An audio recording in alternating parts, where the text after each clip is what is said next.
نہایت بہادر آدمی، بزدل آدمی کا کام خدا کے راستے کی طرف دعوت دینا نہیں ہے۔ ذرا سی چوٹ لگے اور جو بلبلے کی طرح بیٹھ جائے وہ آدمی خدا کے راستے کی طرف دعوت نہیں دے سکتا۔ خدا کے راستے کی طرف دعوت جو شخص دے سکتا ہے وہ ہے جو سخت سے سخت دشمنی کے ماحول میں، مخالفت کے ماحول میں، خطرات کے ماحول میں اسلام کا علم لے کر اٹھ جائے اور کوئی پرواہ نہ کرے کہ نتائج کیا ہو۔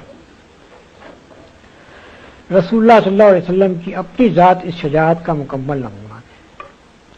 مکہ معظمہ میں کھلم کھلا آپ نے دعوت اسلام پیش کی، ان لوگوں کے درمیان پیش کی جو آپ کے خون کے پیاسے ہو گئے، جنہوں نے کوئی کسر اٹھا رکھی آپ کو ظلم کا نشانہ بنانے میں اور آپ کے ساتھیوں کو ظلم کا نشانہ بنانے میں، لیکن ایک لمحے کے لیے بھی آپ نے اپنی دعوت کو چھوڑنا قبول نہیں کیا، بلکہ مسلسل 13 سال تک اس ماحول میں اپنی دعوت پیش کرتے چلے گئے اور ہر قسم کی سختیاں مصیبتیں برداشت کرتے چلے گئے۔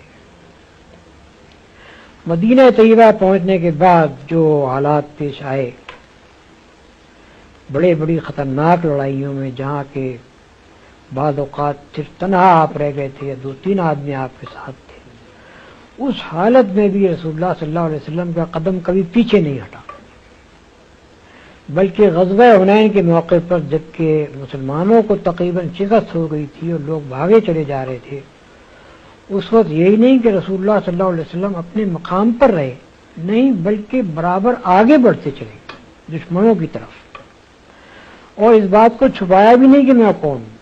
فرمایا کہ انا النبی لا کذب، انا ابن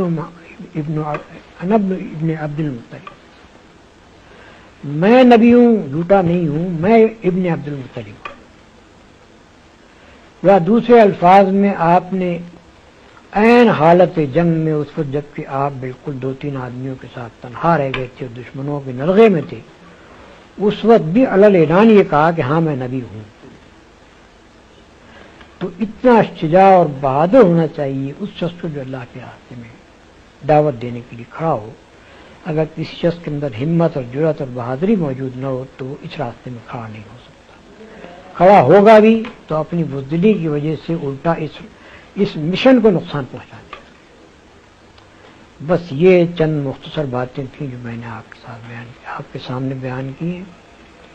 اگر ان پر غور کی جائے تو یہ بجائے خود دعوت اللہ کے متعلق ایک مکمل پروگرام ہے، اور اس کے اوپر جہاں بھی دعوت کا کام کیا جائے یہ 3 خصوصیات آدمی کے اندر ہونی چاہیے۔ باخر دعوانا الحمدللہ رب العالمین۔